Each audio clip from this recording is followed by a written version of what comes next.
Կառավարության այսօրվա նիստում հաստատվեց 2026 թվականի պետական բյուջեի նախագիծը։ Նախատեսվում է հաջորդ տարի պաշտպանական բյուջեն կրճատել շուրջ 15.2%-ով։ Կառավարության նախագծով պաշտպանության նախարարությանը 2026-ին 563 միլիարդ դրամ կհատկացվի, կամ մոտ 1.5 միլիարդ դոլար։ Այս տարվա ռազմական ծախսերը կկրճատվեն մոտ 265 միլիոն դոլարով։ Նշենք, որ սա Հայաստանի կառավարության որոշումն է Ադրբեջանի ռազմական ծախսերի ընդհանուր ծավալի ավելացման ֆոնին։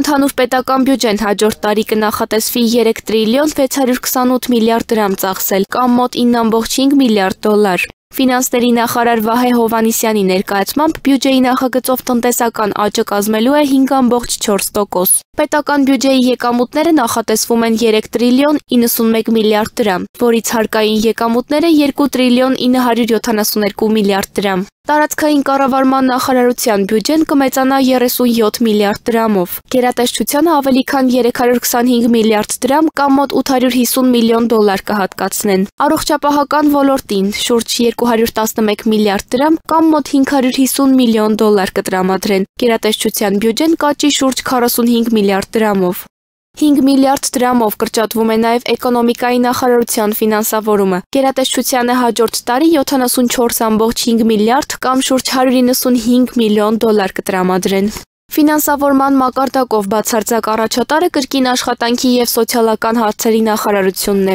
Հաջորդ տարի նախատեսվում է 993 միլիարդ դրամ կամ մոտ 2.6 միլիարդ դոլար հատկացնել։ Մեկ տարում ոլորտի բյուջեն կաճի մոտ 90 միլիարդ դրամով, որից մոտ 591 միլիարդը կուղղվի կենսաթոշակներին։ Արցախից տեղահանվածներին տրամադրվող աջակցության մասով նախատեսում են 55 միլիարդ դրամ կամ ավելի քան 140 միլիոն դոլար տրամադրել։ Այս տարվա բյուջեով 35 միլիարդ էր նախատեսվել։ Սակայն սրան զուգահեռ այս տարի արցախցիներին տրամադրվող աջակցությունը կրճատվեց։ Գործադիրը հաջորդ տարի նաև ավելի շատ գումար կծախսի Հայաստանի պետական պարտքը կառավարելու համար։ Ավելի քան 423 միլիարդ դրամ կամ 1.1 միլիարդ դոլար կուղղվի միայն պարտքերի տոկոսների վճարմանը։ Նախագիծը կուղարկվի խորհրդարան առավել մանրամասն յուրաքանչյուր ոլորտի վերաբերյալ քննարկումները շարունակելու համար։